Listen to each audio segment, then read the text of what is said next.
First-person shooters are popular. Shocking statement, I know, but true nonetheless. Especially competitive ones. But among all the variations on the genre, from slow-paced tactical shooters to wild, fast-paced movement shooters, I've been happy that my favorite is one that has been coming back recently, that being the single-player arena shooter, sometimes referred to for its retro inclinations as boomer shooter. We're talking about your Doom and Doom Eternals, your Ultrakills, your Cultics, your Krafts, things like that. I fiend for these games. They're cathartic experiences to just sink into with a good dose of caffeine at your side. And their ever-increasing popularity is reflected not only in the amount of games that are made, but in the amount of players that enjoy them. With obvious big AAA outings receiving great numbers, but smaller indie titles whose aesthetics might not have the same mass market appeal, finding bigger and bigger audiences. If you're one of those people that belong in those audiences, or you're just curious about them in general, I would like to talk to you for insert however long this video is here about one of my favorites that I'm pretty sure you haven't played.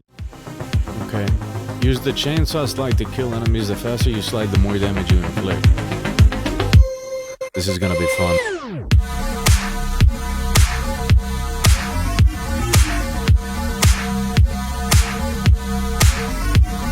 Turbo Overkill is a retro FPS developed by Trigger Happy Interactive and published by Apogee Entertainment, which in a roundabout way, after some name changes and such, are the same folks behind Wolfenstein and Duke Nukem. It recently released Episode 2, and while not without flaws, I can say that the game is excellent and criminally underplayed despite the resurgence in the genre and the success of other similar titles, and I'm gonna show you why. We have arrived, sir. Best make this a quick trip. Paradise isn't a place you want to be for long. The game starts off with the introduction of Sam, your AI, voiced by the man, the myth, the legend, John St. John, and introduces us to the basic premise and gameplay. You're a mercenary, there's a big bad AI called Sin, and you've arrived in Paradise to deal with the problem. And there's also more lore. Probably. The important thing you need to know is that you can double jump, dash on the ground and in the air, and slide with your chainsaw leg to cut fools up. You start off with your dual magnums, and also their alternate fire, which is essentially the smart pistol from Titanfall, and you're also given the Wastelander, a pump-action shotgun. There isn't much going on, and I don't think there needs to be. You get just enough to justify crazy cool cyberpunk aesthetics and a reason to kill things, and you're set on your merry way after a short introduction level, and there we go to level 2.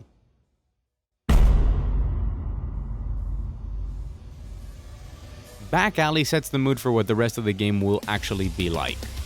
The first thing you see is this. The upgrade station lets you upgrade your Wastelander shotgun with its alt fire, a 3-stage charged shock rocket. The first upgrade is free, but every weapon from here on out will require money to purchase the upgrades, which is the next thing that the game introduces, money. Some enemies will spew out gen, the currency needed for these upgrades. And early on, you might struggle to scrounge up enough cash if you indulge in the game's other use for it, which is buying mods. But it really becomes a non-issue around level 6 or so and basically doesn't exist during Episode 2. These mods that you can purchase, by the way, you get one of them for free if you can find the Terratech key and chest in a level, which in level 2 lets you mod your chainsaw leg to give you armor every time you kill something with it, which is pretty great, and I used it the whole game because it's really useful and lets you turn melee trash mobs into full armor pickups. You also get the dual Uzis, the most busted weapon in the game, although not yet. You're gonna need to upgrade it to make it truly broken. Most probably this will be the first level where you'll spot the secret collectibles,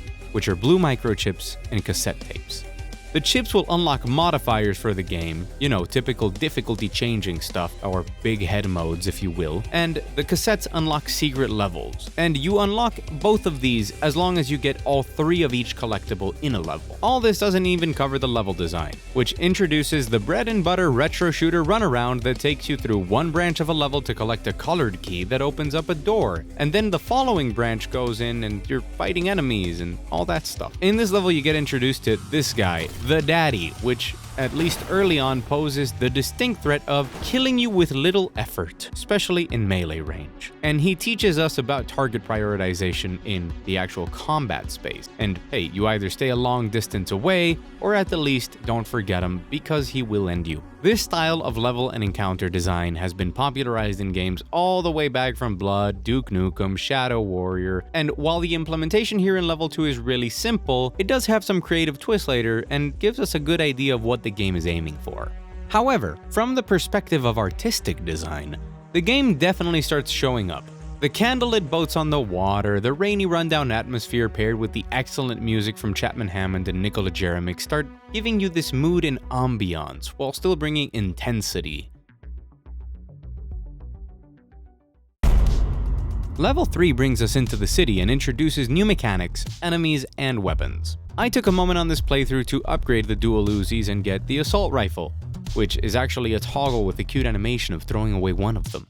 We get our first run-in with Belchers, semi-tanky grenadiers with flamethrowers that blow up once dead. We also get sentry guns, which are my most hated enemy for the reason that they are sentry guns. And leapers, another heavy melee enemy that, wait, I bet you won't see this one coming, they leap at you. They also leave a circle of damaging electricity behind them after they leap, putting them high on your developing priority list of enemies, since they can restrict the space. Much more verticality is introduced here, along with the magnetic wall run boots, which work really well. No complaints about how they work. They are a little underutilized later on though. The game even pushes you to explore this vertical aspect with the free mod this time being the Thumper. It damages enemies when you fall from a certain height. Unfortunately, I'm going to use this to jump into one of my bigger criticisms of the game, being combat feedback. While there is visual feedback with staggers and blood accumulating, or maybe it's skin being ripped off, I don't know. Among other things, when you find yourself in a big arena killing enemies, sometimes the tremendous gore and the sea of enemies really obscures the visual element to even know if an enemy has died or not. Sometimes, enemies will die by kneeling, having their corpse where they were a moment before. Visually cool,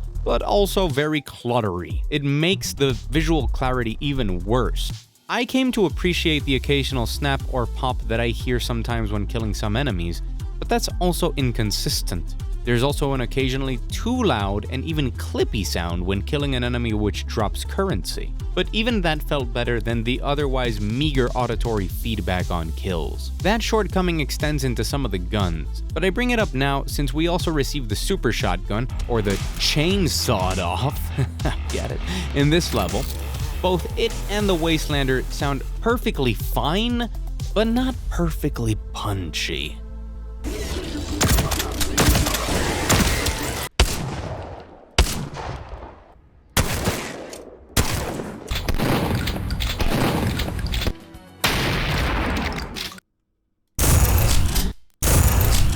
There's a low-end boom and impact that I expect from a shotgun, and it feels lacking in these. I could forgive the pump action if it's in favor of giving the super shotgun a bigger punch by contrast. But when the super shotgun also left me wanting, I was left with a bitter taste that extended throughout most of my time with the game. I used the Wastelander later on as a marksman rifle, and only because you're forced to use it against some enemy. And the super shotgun was used on a couple of boss strategies, or if I'm mistaken, switched to it, but I didn't really enjoy using them. On other occasions, there isn't enough visual feedback, as with the Thumper, considering that it is an extremely useful mod and an incredibly fun and satisfying one to use. It's surprising that the only feedback for it is a small icon on the HUD, and there's no increased fall velocity, not even visually with some movement lines, nor an option to fast fall. It's just a normal landing, which now does damage that sometimes kills enemies, but not always. And it's just a muddy feeling, and I'm expecting something better after I slide from a roof and fall 30 feet down. Thankfully, we can stop to celebrate some great stuff now, because the next trio of levels is absolutely fantastic, sublime, magnificent, and a whole host of other superlatives that you can throw out if you want to. It's really a wild ride.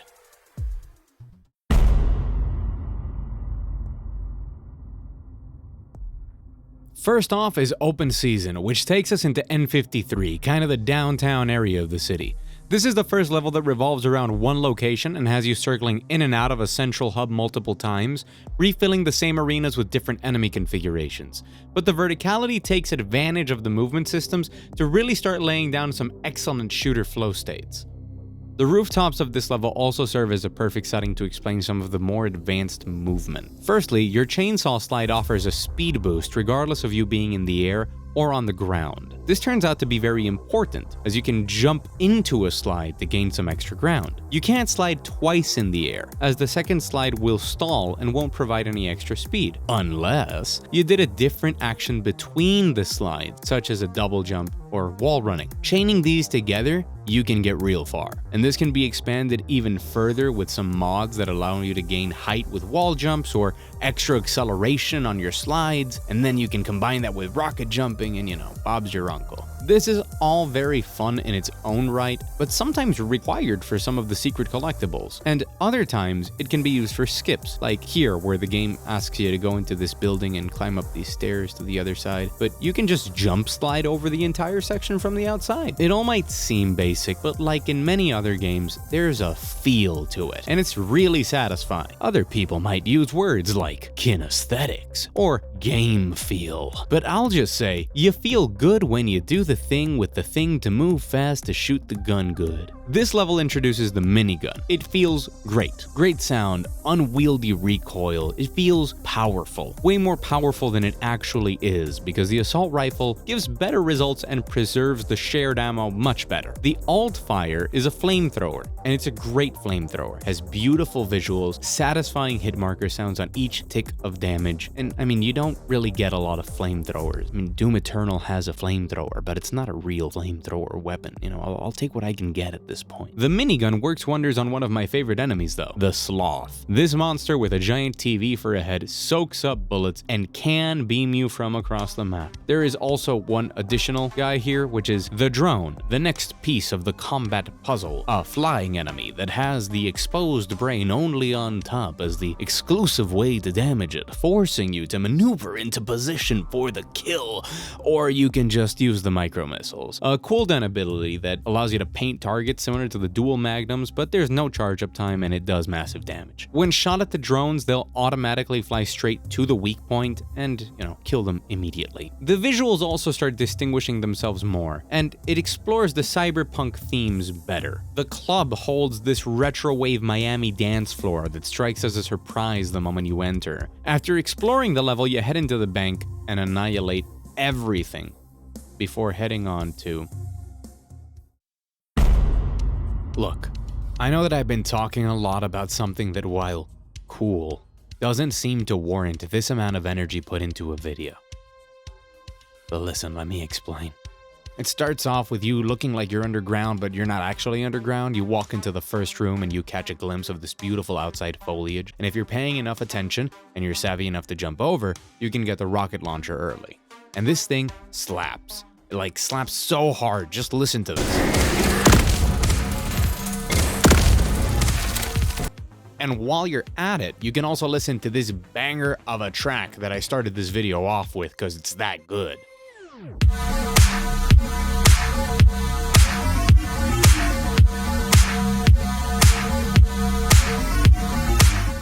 Dead Plaza doesn't have anything else to introduce to you beyond one new enemy type, but it's tight, fast, visually gorgeous, and provides some exceptional combat arenas. This time spaces are reused less for combat, but they are used for traversal. This might help the sense of place that I get from this level, and I think it's really well done. The overall flow benefits from this faster pacing, barreling into new zones constantly. It's tighter, it's more difficult, more visually engaging and distinct, and you feel the tension ratcheting up. Your arsenal is now complete with all 6 of the weapons that you're going to be using during this episode, and you can finally get a feel for the real combat flow in the game. One of the things I like in Turbo Overkill that I feel is well done compared to other shooters of its ilk is weapon balance. There's a clear division in enemy priority, and encounters are generally well designed around their play spaces. Long-range fodder with a couple of threatening brutes, an all-out melee rush of mid-tier supported by sentries. These sorts of designs give a really clear strategy on how to approach them, but the weapons have enough flexibility to cycle through them and use them effectively. With the initial dual magnums, a starting weapon that other games would have you stop using as your arsenal expands, being an excellent way to start off any encounter, instantly deleting smaller enemies and or dealing some decent initial damage to bigger foes. For as much as I rag on the audio and a little of the visual design of the shotguns, switching to the sawed-off for a big hit when you're close to an enemy, swapping to the flamethrower, and then creating a space to nuke out a wave with your rocket launcher, it just feels amazing. And we'll get to talk more about all the weapons and how they fit in the game during episode 2, but in episode 1, what you get and the core gameplay loop, the encounters you're put into, they're great. After collecting the first key, you're sent to the aquarium, which requires a run around into your first short, pure platforming section, culminating in you coming back down into the aquarium to get the key. You can also completely skip this if you just rocket jump, a small detail that I love. The game doesn't really section off too many things behind combat encounters, so considering you can get the rocket launcher in this level, this skip is perfectly viable during a first time run. It's only locked behind your perception and creativity, as it should be. The last sections of the level have you fighting outside in the foliage to reveal that it's all computer screens.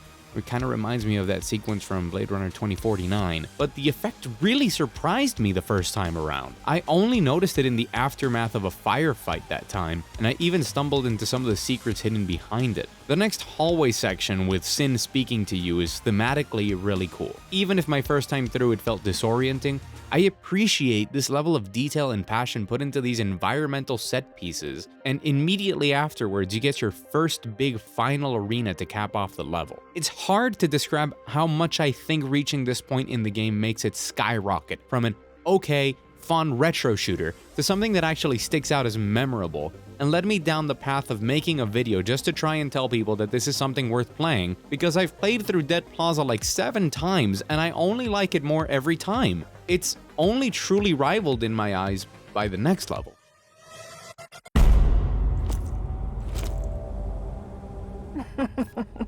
You must have known you'd end up on the other side of the barrel at some point, Johnny.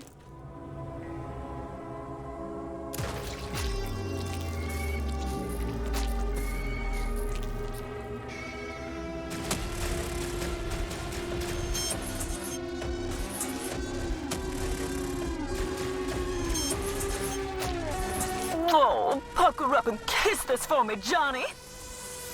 While I glossed over the story of the game before, this scene is surprisingly important since it's a setup to episode 2, so keep that in mind for later. We're sent into an apartment complex atop which sits another of the biocore MacGuffins that we need to destroy, and after a brief sewer section, we reach the plaza. The first time I played through this, I never bothered to look up, I only looked down once I had climbed enough of it, but knowing in advance what comes ahead, the sense of scale you get from this level is masterful. We get to hunting our first key and pass by the place where you're supposed to get the rocket launcher, and then our first really big heavy enemy of the game, the Sin Mech. He's got an alright design and a decent moveset, but unfortunately I feel the best way to deal with him is just spamming the assault rifle at him until he dies while dodging his attacks. He gives me some Transformer vibes, and I'm not sure I'm all with that. With the key in hand, we get to climbing this massive tower, traveling inside and outside, an introduction to one of the most complex mechanics in the game, ladders. With some small exposition and a platforming room that explains that Sin needs to handshake with the biocores using something called Artifact Zero, but we can exploit this to maybe kill the cores and Sin itself, or something like that. But this machine room with platforming is fun, and it's clever to place the dialogue in a room where you don't have any combat, so it makes it easier to listen while calmly observing where to jump next. The pace of the game keeps up, with the only reused room being the initial plaza and otherwise being a constant gauntlet of arenas and platforming. Making it outside to our first big firefight in this beautiful rollerdrome level in disguise, which is one of my favorite fights in the game, and one of the coolest vistas too. And we do all of that before hopping all around the building, fighting on smaller platforms, and then heading back into the main atrium. Hey bro, what you watching?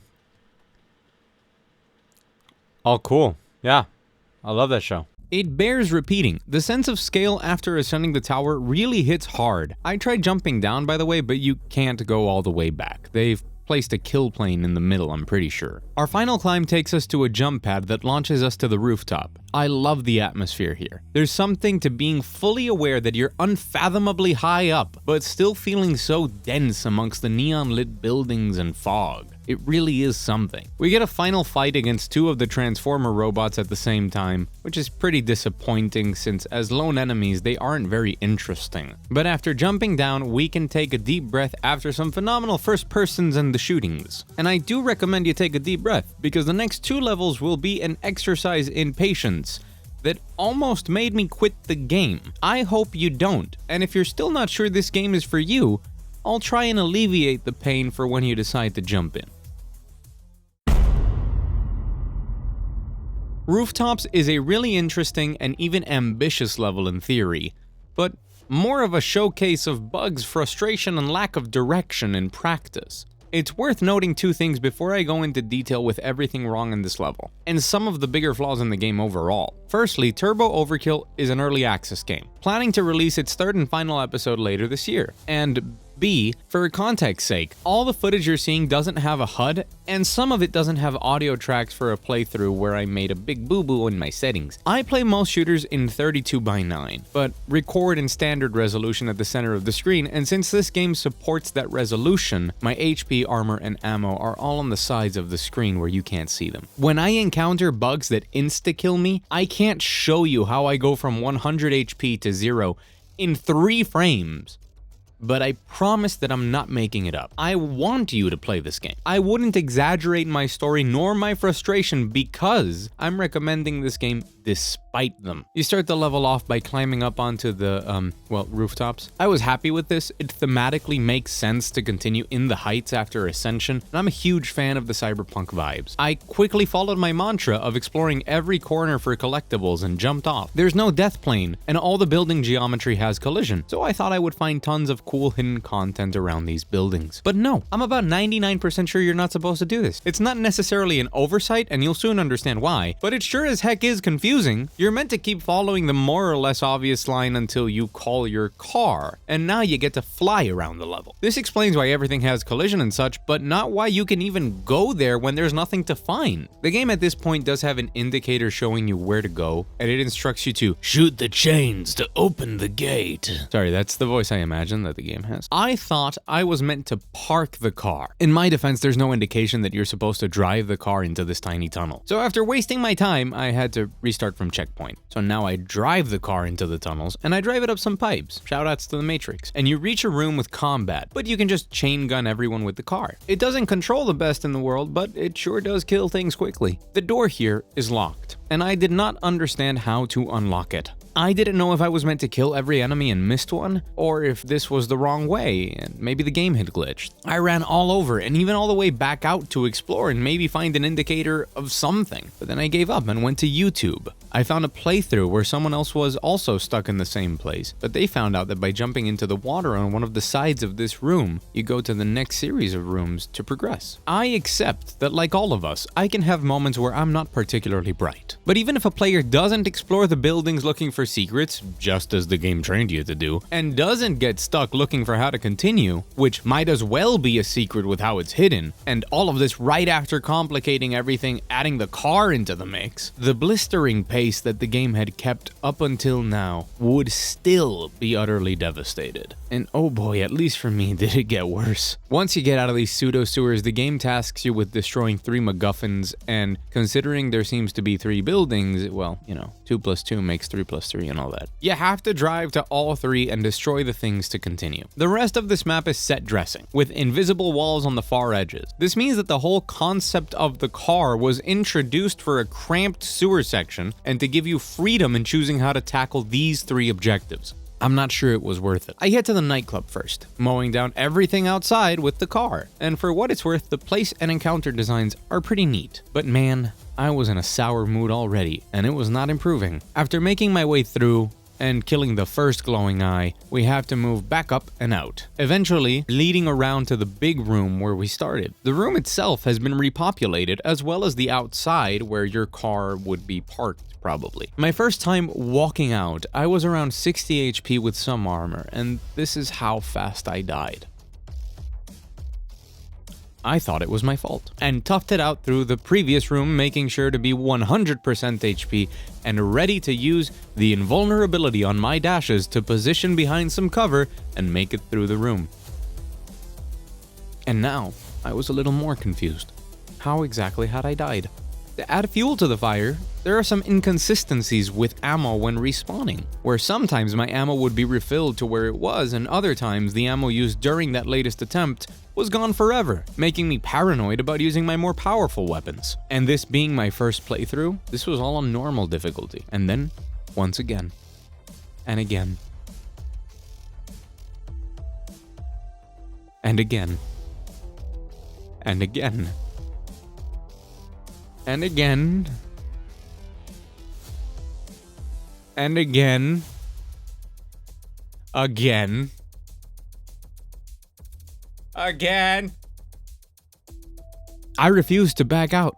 It must have been something I was doing wrong, so I kept hitting a brick wall. I baited the two daddies into the hallway, refreshed my HP, and managed to get out of this hell spiral. Tremendous relief, joy even, followed. I got in the car and decided to go to the giant T-shaped building, where the only way inside seemed to be by jumping off the building and dashing to a ladder. I don't know if I was just mentally exhausted at this point, but I messed it up and died. And you won't guess where I respawned. Heavy sigh.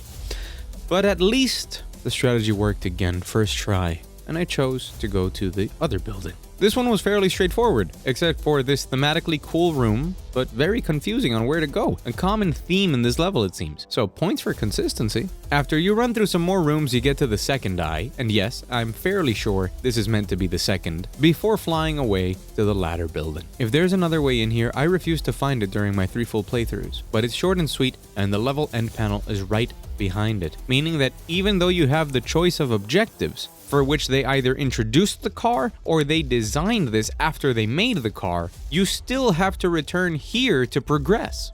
Oh man, please understand. If I'm recommending this game to you after this experience, when this game is good, it's amazing. Otherwise, I must be insane.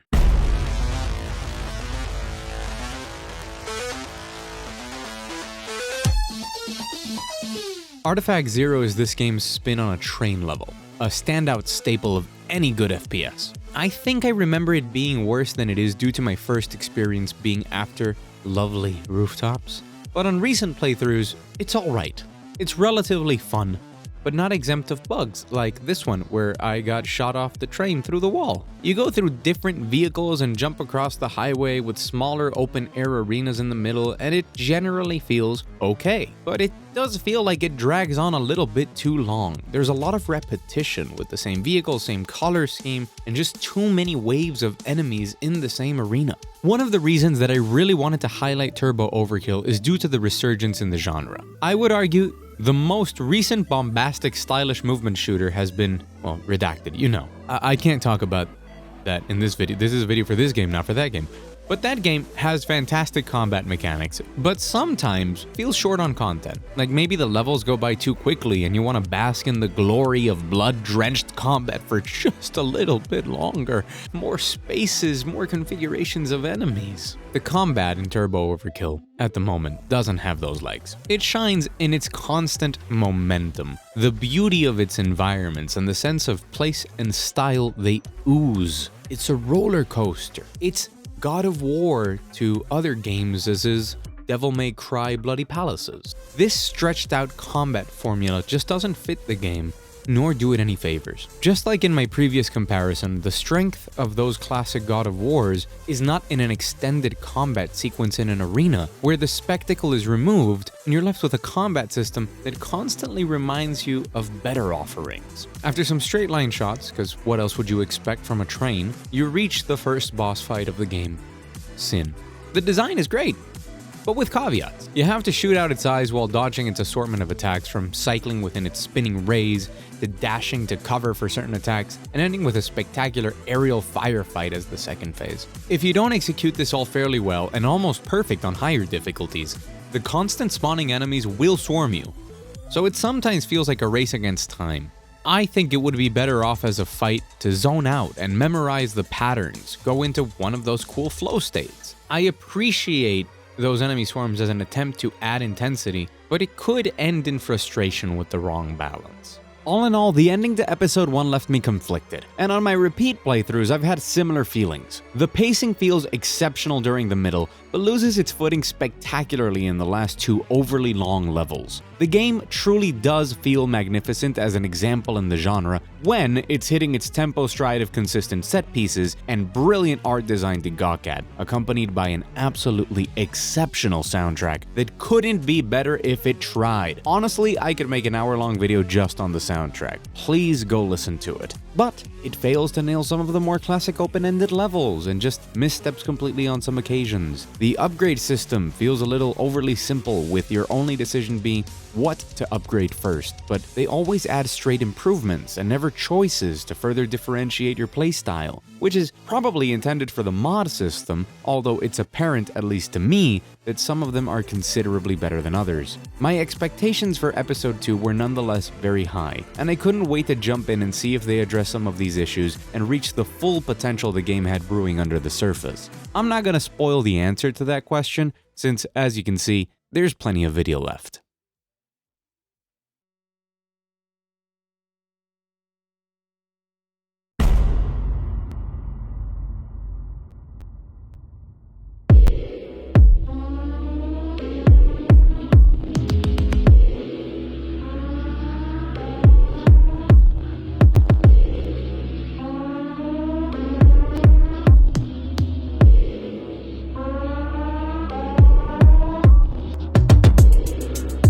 Paradise Lost, the name of the second episode, actually weaves in a narrative much better than the first. This has a bigger impact on the gameplay than you might imagine. The setup is as follows. Sin has exploded and infected everything infectable, now overtaking the entire moon that the game takes place on. Johnny Turbo, having saved Sam, now has to get out of Dodge, since it seems that the last option will be the nuclear one. And in case you didn't know, it's really hard to survive that option when you're standing at ground zero. But the other Corpo company has hired 3 mercenaries to take care of Johnny and recover a way to control Sin, which will still be an infinite corruption entity generating psychopathic cultists, but now for the psychopathic cultists who control it. This introduces us to Maul, which I have to mention is voiced by Gianni Matragrano because, of course, Ripper and Jazz. Ripper is the one from that scene I said would be important, by the way. This setup helps episode 2 in 2 distinct ways. Compared to the often meandering direction of the first episode, where you found yourself going to different places which were only connected because there is a MacGuffin, we go here now.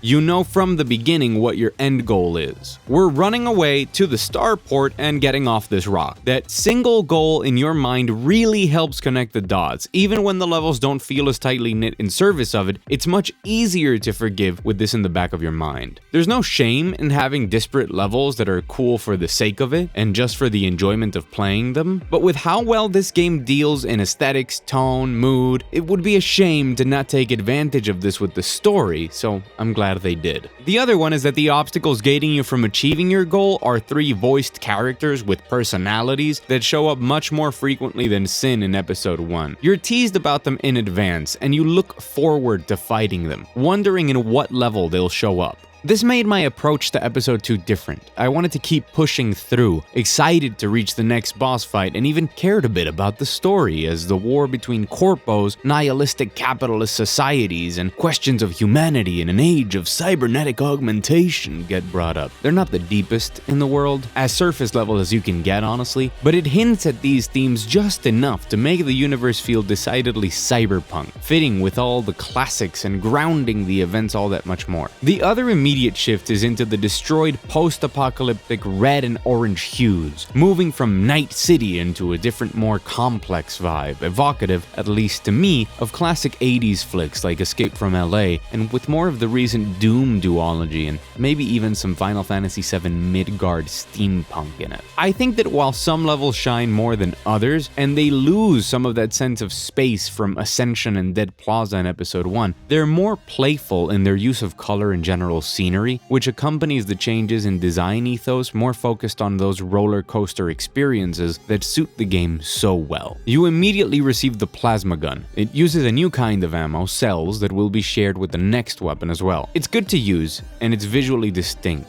and it has a difference compared to the assault rifle by nature of it being piercing. It's great for groups of enemies, and its alt fire is yet another group lock-on that instead of charging damage, it constantly damages enemies chained to it until they die or you run out of ammo. It's cool, and it's useful, but it became another thing that I switched to for fun, not because it accomplished something that no other weapon could do.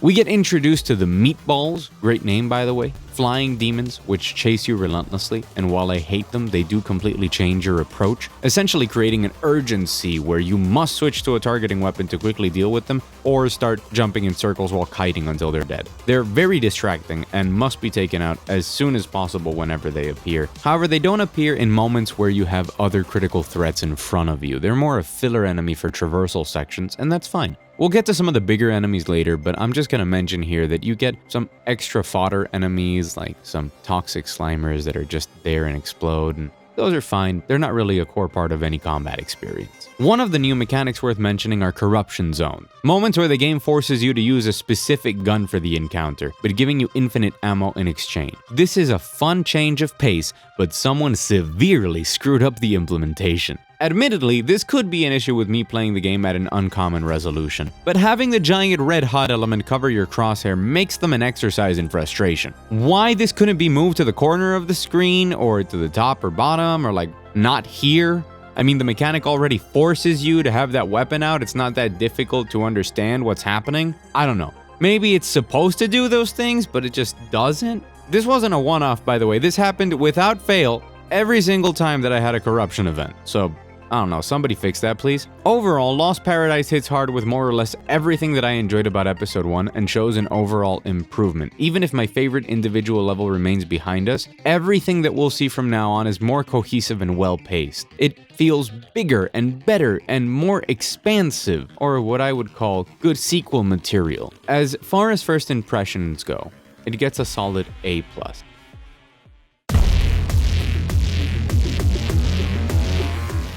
Toxin Refinery shows us a glimpse of Jazz and gives the three amigos more screen time, and you can even hear them taunting you through recordings that Sam picks up on. You also start getting access to level 3 upgrades for your arsenal. In the previous level, you could upgrade the Wastelander, making it more powerful across the board, and here we get the instant rev for the minigun. The redesign of the Wastelander is appreciated, making it more useful as a weapon, and I would later combine its increased power with a mod that reduces spread on your weapons to use it as a mid-range option for pumping out quick damage with an easygoing rate of fire for tracking purposes. Its visual change distinguishes it from the assault rifle, which it was easy to confuse with before. The red accents combined with the eventual green accents that they put on the assault rifle and the blue accents on the plasma gun, it's smart. Easy readability for when you scroll weapons or might miss an input on your top row keys, which is more likely to happen once we're swapping all the way to number 9 later on. Not to mention it fits the whole post-apocalypse motif way better now. We're relatively forced to use it more this episode since we get shield grunts that can be exploded using a single charge shock rocket, blowing up everything around them. You can blow them up with rockets or grenades too, but the shotgun is just easier and comes with a side benefit, effectively making it a case of swapping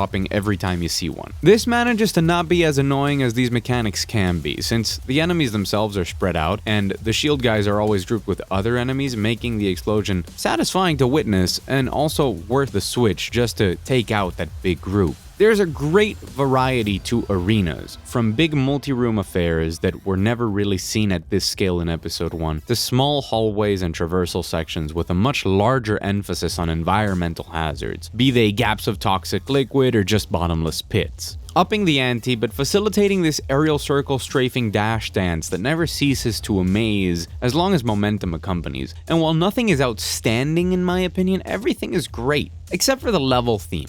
A green toxic goo factory just feels slightly generic and uninspired, and sometimes felt samey with so much gray factory plus toxic stuff. And that keeps up until the end, where we finally come face to face with Jazz. Before we talk about the boss fight, I just want to stop and say thank you. Even making it to here in the video means so much, and I want you to know that the fact you're watching is everything. If nobody's told you today, I want to be the one to say it. You're the best. Jazz has the cyberpunk edgerunner super speedy thing going on. Maybe that's from the game, I don't know. But I associate it with the anime, so sue me. He can move really fast, and that's indicated by the rainbow effect, in case you have no idea what I'm talking about. I normally associate FPS bosses with huge, grand spectacles, much like Sin 2 levels ago, or puzzles that are more about figuring the weakness or an environmental kill, and I had always thought that was for a reason, but the Hunters have me thinking differently. I don't think these are amazing, and they can border on unnecessarily frustrating, but the concept itself is fresh to me. Normal-sized enemies, same size as you, make you use your mobility to chase and dodge around their attacks while peppering them with damage, feeling like a 1v1 deathmatch against a buffed opponent. To balance this out, you have standard pickups around the arena, and when you damage the bosses, they will spit out rainbow drops that refill anything from health to different ammo on what I assume is a priority list. While it's true that other games, like the one that shall not be named, have applied this with going from a huge fight like King Minos to Gabriel, which is a small duel with a human-sized opponent, not to mention V2, those feel much more like a character action game fight. Low health pools, high demanding precision on dodges and parries, and small intimate spaces for the fights to unfold in. And the fights in Turbo Overkill are bigger, more brawly, longer and more drawn out. I do prefer the fights in something like Ultrakill more, but it's interesting to me that I can compare it to them as a reference point instead of something like Dusk or a Medieval. I did rely on those scanning weapons though, micro missiles, which at this point I had buffed to lower cooldown and more damage, the plasma gun, the trusty Magnum. You kind of end up throwing everything in the kitchen sink at him, and then he dies. In spectacular fashion, with you ripping out his neural implant and slamming it into your own cortex. Congrats! You can now slow down time just like he could, giving you extra damage and 50% damage resistance during this period, while also making enemies drop pickups on kill much like Jazz did when you damaged him. It also looks and feels awesome. A well done slow-mo effect is always enjoyable, and while it's not the best one we've ever had, it's also not the focus of the game, nor something we use even remotely as often as in Fear or Severed Steel. It's easy to drop a comparison to some of the mechanics in Doom Eternal, however, and how you use your chainsaw, flamethrower, and melee executions to re-up on whatever you're missing. But by condensing everything into this one power-up which refills quickly and can be augmented with 3 mod slots just for it, on lower difficulties it trivializes ammo and health economy. But on my hard playthrough I had to use it a bit more strategically for certain encounters, although the ammo economy really never recovered from the turbo time crash. I'm also personally offended that it took this long for a character named Johnny Turbo to get turbo time. Like, come on guys, haven't you seen Morbius? After you make it out to a final arena and test out your totally turbo new toy, triumphantly toppling the opposition, you get one last surprise in the form of the Kite. This enemy, whose design is just baller to be fair, shields other enemies, and can even shield Sin Mechs and other huge threats like it that we haven't seen. While it's true that a single Sin Mech isn't very threatening, 2 of them with some peppered fodder and a kite shielding them, all in these new arenas with more hazards that require you to pay attention to your footing, does make for an actually fun and engaging firefight. You have to take kites out, or at least stun them, and it's a perfect enemy to introduce once you have turbo time to focus it down, or alternatively, to stun it and then proceed to kill those it's shielding with turbo time. And so we move on to Terratech, the building belonging to the big bad Corpo. I felt kind of excited going to a place that had plot relevance and fit in with the few things we get to learn about the world. We get arguably the best level intro in the game, and a change of scenery moving from torched reds to toxic greens and now capitalism blues. The atmosphere stands out here, and it's the strongest level in terms of location throughout the episode. The concept for it feels like something planned for episode 1, but that didn't make it, although the mechanics in it are definitely a later game addition, at least in complexity. We get another corruption zone, but this time with the minigun, so at least aiming isn't a priority. Small mercy if you ask me.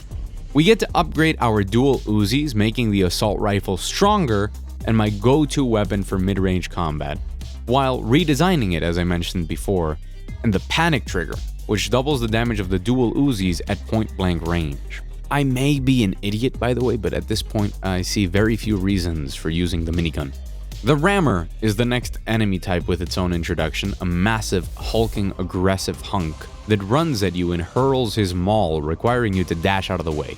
You can also use the plasma gun's alt fire, which I never used, to target his maul when he launches it and return it. Alright, I forgot. Yeah, you get an upgrade to the plasma gun that lets you target projectiles instead of enemies, but it requires switching to the plasma gun, switching to the alternate mode with the middle mouse button, and then waiting to catch projectiles. And that is just too much prep for something that's dependent on enemies. And I'm sure that it's worth it, especially for enemies like the Rammer, but I'm already juggling too many things here. The Rammer is fun to fight and fits well in the groups he's used in, but he's basically a more threatening scaled up version of the Daddy that takes a better, more required use of the dash mechanic. After this fight, we get the new mandatory upgrade of all first-person games, a grappling hook. I spoke at length before about the movement mechanics and how they feel great to use, including the first-person wall run, so it shouldn't be a surprise that this edition slots in comfortably and is fun in platforming segments as well as in combat, heightening the feeling of badassery that comes with the expected fast-paced aerial mobility. The Teddy is the last enemy, another one with an excellent visual design.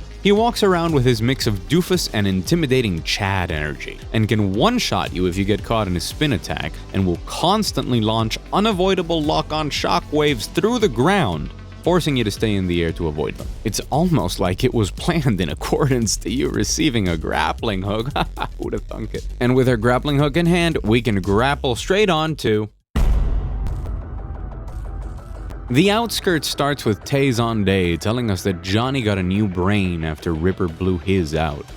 And he doesn't have much time to live. He's gonna need to get a big contract pay and hire a surgeon to put it back in as it should, or his identity will be lost. The box that Johnny carries with him is his brain, just in a box. It's a brain in a box. That's a cool name for an escape room company now that I think about it. And that explains why we're here, and raises the stakes even further. Gotta say, the way that the narrative and characters are used in episode 2 is surprisingly good, as is the voice acting. I hadn't really considered how the story of a boomer shooter can be used to get you so much more invested in seeing it through until I played this game, and it's just another reason I recommend it so highly. This level focuses on getting through some dilapidated buildings while continuing to try and get yourself out of the city. It's not the strongest setting, but it does keep up with a coherent progression as we move out of the dense center into these smaller, more abandoned-looking areas, even before the massive apocalypse hit. You can upgrade the plasma gun for that projectile thing that I don't care about, and you can upgrade the magnums, giving you my favorite upgrade in the game, the Insta-Gibber. Man, what a great name. By doing damage with the pistols, you will reach an overcharge state that fires shots dealing massive damage, taking out the biggest enemies in 2 to 3 shots and a few more on the higher difficulties. The penalty is that if you miss a single shot or wait too long, you have to recharge it all over again. The loop of charging it efficiently on smaller enemies and then unloading on bigger foes, but keeping in mind that you need to find a new target to shoot at, and you better not miss to keep the chain going, is addictive. And even when I didn't need its power or had better answers for the situation, it was just fun to use and immensely satisfying to shoot. The flow here is pretty good, focusing on smaller overall arenas and more hallways and verticality being implemented into everything. Before, you could build around platforms and nests for enemies to be up high, but now with the grappling hook, it opens up the ability to set enemies all over the place and expect the player to be able to go up and down all willy-nilly, and the game benefits for this. Other than that, the level is mostly uneventful. It's good, no doubt, but nothing to really make it memorable. Except this, what's with this giant worm? He's not a boss or anything, he's just a worm. He pops up throughout the level. I have no problem with this. He's cool. No beef with the giant worm, but why? What does he want? Why is he here? Does he have a family? Are they also severely disappointed in his career choices and he's last second pivoting to something else? Was he going to be a doctor? But then he said, Mom, I don't want to follow in the footsteps of my father and his grandfather before him. I don't want to be a doctor. I'm a giant worm. I want to be a kaiju level event. I'm gonna bulk up and be the best deadly worm on the planet. I don't know, man. I just wanted to know more about this worm. Towards the end, we get a really damn cool weapon. It's a sniper rifle, but it's called the Telefragger because you can zoom in and target a weaker enemy to not only instantly kill it, but to teleport to where they are. You can also just shoot it as a power weapon if you don't zoom, and later on with its upgrade, charge it up for big damage. Look at this animation. Look at it, please. It be good.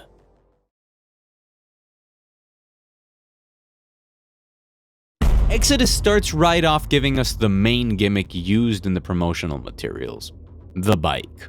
I mentioned this because having seen it on the cover art and Steam banner page, I expected it to be cool or fun, but it's really just kind of there.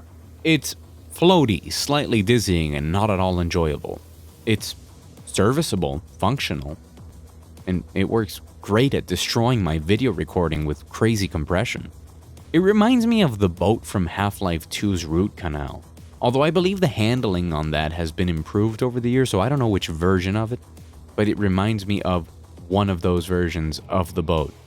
You get off the bike periodically to do normal stuff, although it's much better communicated to the player than the god-awful car from Rooftops. You open gates to continue further mostly, and then scurry over to the next segment on the bike. I can't help but compare it to Rooftops over and over again though, it's just so much better. Sure, a big reason is that it's a vehicle section designed to be a linear joyride with clear telegraphs of where to go and when to get off, instead of a vehicle for a fake open-ended design. But I keep saying these are the situations where the game shines, big spectacle and constant movement, and not, well, Rooftops. Yeah. Compared to episode 1, you get way more objective messages too throughout the whole episode, I mean. You get things like, get back to the bike, or find a way up, enter the facility, and small markers telling you where to go. Disclaimer, nobody says that in the game, it's just text, but that's how I read the voice. I can totally understand that the old games that this entire genre is inspired by have confusing level design that forces you to explore until you find the right path. But we've evolved, and precisely the people who are going to be interested in this genre are probably not kids with infinite time and patience. I ain't got time to be lost and frustrated, so guiding your players to the next thing that is fun tends to make people have a better opinion of it. Go figure. You keep riding your bike further out from the city until it gradually starts turning brown and green, 2006 shooter brown specifically, but that transition makes sense until you end up reaching the wastes. This is the last explosive level that will follow the traditional gameplay loop, and it tries its best to take it to 110%. You get huge, sprawling, well-designed arenas with fun encounters. I don't enjoy the visuals in this level, with all the brown and gassy greens, but I can only hold that against it as a personal preference since most of what's here is great. You get access to the ion cannon, which is not a BFG, but is still technically, as in its size, it's a BFG. It calls down a massive damage laser cannon on the spot you paint, and it will also kill you, which I learned the hard way. Cries of sadness and incompetence.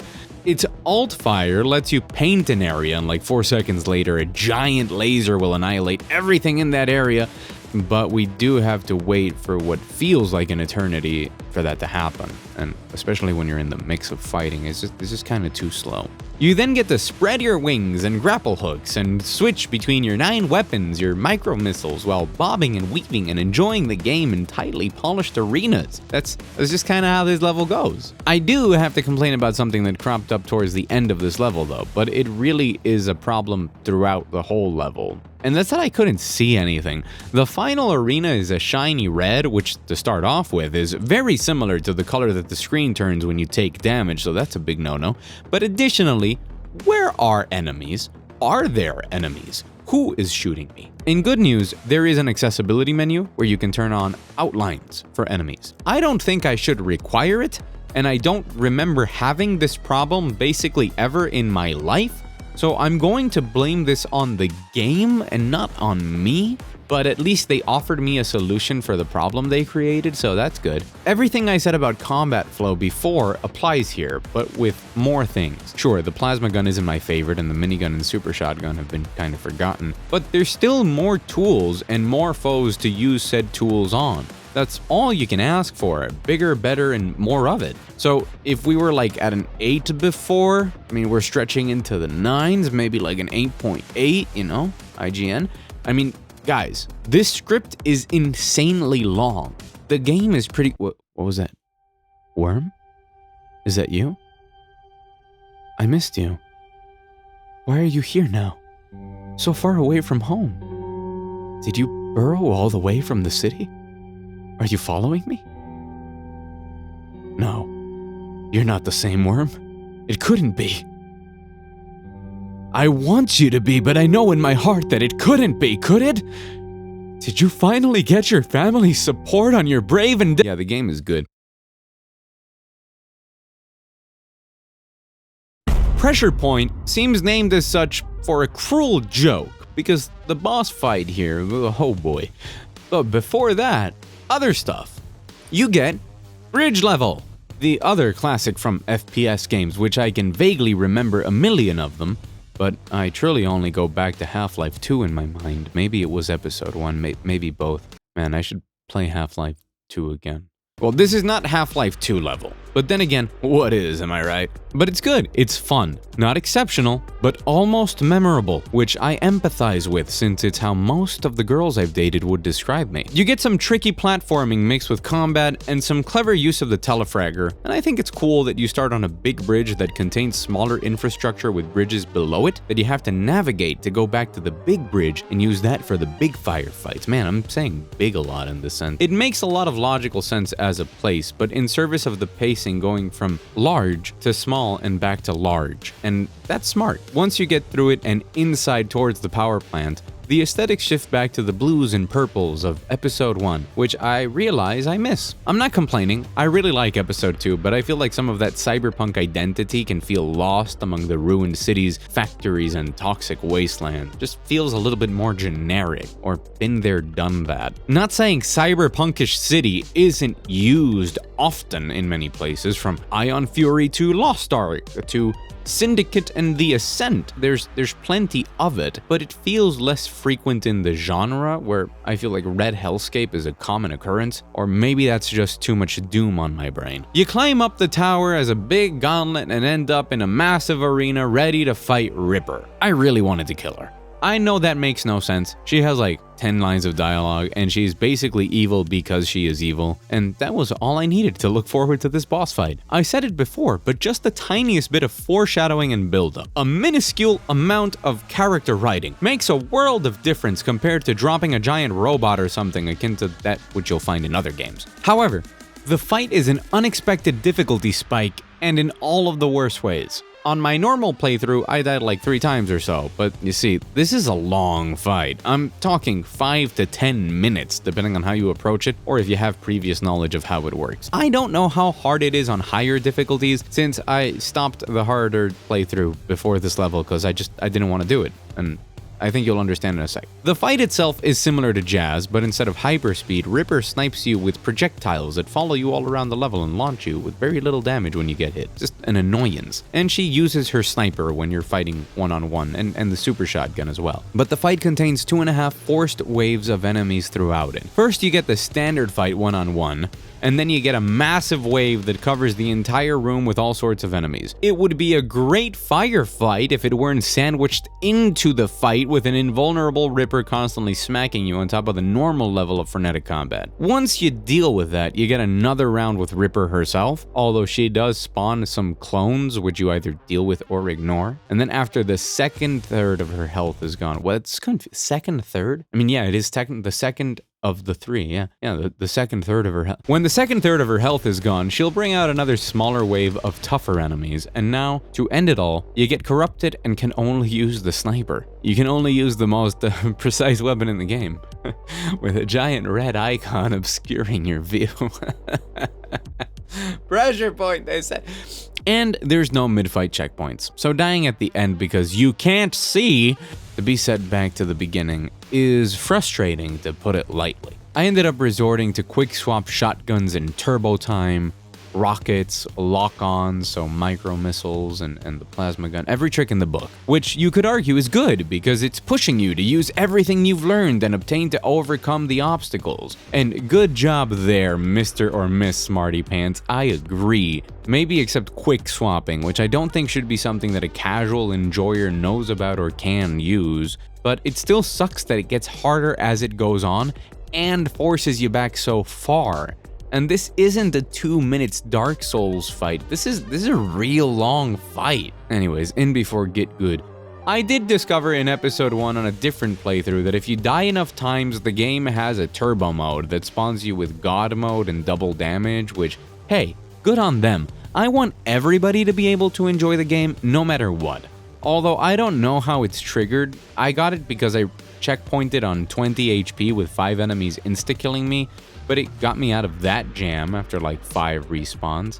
In the worst case, you'll be able to get out, but the frustration will be there as you get further into the fight, only to be offered a cheat to get out, and you might be so frustrated by that point that you just quit. But no matter how you do it, once you get through it, she dramatically kills herself and you get to move on to the last level.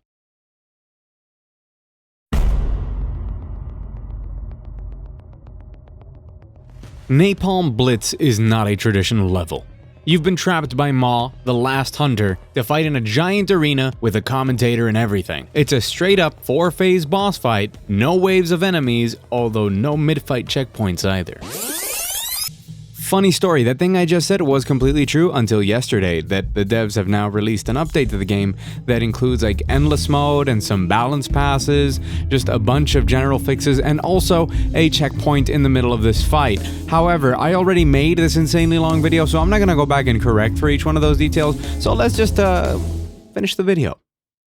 The fight does feel more like a certain angel from a different game. It's about pattern recognition and exploiting the moments when he's vulnerable. You get to unload everything in your arsenal at Maw, shifting through 4 arenas, but I ended up using most of what I used on Ripper, but allowed to fully concentrate on just the one guy. The phases have small variations between them, with a bigger change in the last one, with more complex bullet hell inspired patterns and dodging. It didn't feel as good as I wanted it to, but I can't really put my finger on why. It maybe feels a little bit drawn out as well, and suffers from the same issue as Ripper, where dying on the last phase is demoralizing, but I think it's easier than Ripper overall, and I don't really get the thing with the shifting arena and the commentator. I can't complain too much, since it addresses my complaint from the end of episode 1. There's no dumb enemy waves, and allowing you to learn the boss attacks and overcome it is always nice. With Maw eliminated, we reach the cliffhanger of episode 2, which leaves us with, well,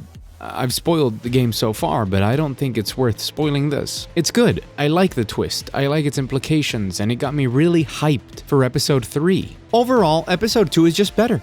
It avoids the pitfalls of having 2 real stinkers of levels close to the end, and you don't have those 1 or 2 tutorial levels that you have at the beginning just jumping straight in, since being episode 2, you don't need a tutorial anymore. I never felt overwhelmed nor forced to use the wealth of mechanics, but rewarded for doing so, making it great for the casual enjoyer. And if you want to go hard, it still has flexibility for you to carve out a playstyle and have fun, especially if you engage with the mods and the chips and the customization and all that. Look, you don't get a game every day that has dashing, sliding, grappling, rocket jumping, bullet time, 9 cool weapons with alt fires, and gorgeous well-designed levels with well-thought-out enemy variety. Not to mention a banger of a soundtrack, straight fire, as you've heard throughout the video. But normally, when you do get one of these games, it makes a bigger splash. You get communities, speedrunners, tons of reviews, and word of mouth, or at least a modicum of buzz somewhere. But this game is sitting on overwhelmingly positive on Steam with like 1.7k reviews, which isn't bad. That's probably quite a large group of purchasers that never reviewed it, but a track record like that should lead to a continuing success in word of mouth, and Turbo Overkill just hasn't had that. Maybe it's the aesthetic or the marketing, maybe it's the fact that the game isn't finished, but that hasn't stopped other games in the same situation from getting more attention than it, even if just a little. If you've made it all the way to the end of this video, well, first off, thanks, but second, just go buy it. It's 20 bucks, less if you spot it on sale, and I hope that the best is yet to come with the release of episode 3, so you'll get plenty of bang for your buck just with a blast through the campaign. And if you want more, there's more. There's 5 difficulties in total, 24 modifiers that go from randomizing enemies to one-shot kills, secrets to uncover to unlock secret levels. It has Steam Workshop support for custom maps that's already in the game right now, and it shows in its progression from episode 1 to episode 2 a group of devs that love their game, care for its quality, and are modifying their very competent design chops by correcting on mistakes and focusing the game exactly on what it does best. It holds a unique place in an increasingly crowded genre that I hope continues to flourish, and it's definitely worth your time. I'm looking forward to coming back to this for episode 3, and I hope to have given you a reason to do so as well. Subscribe, don't forget to subscribe to my channel. I do videos from time to time. Don't forget to subscribe.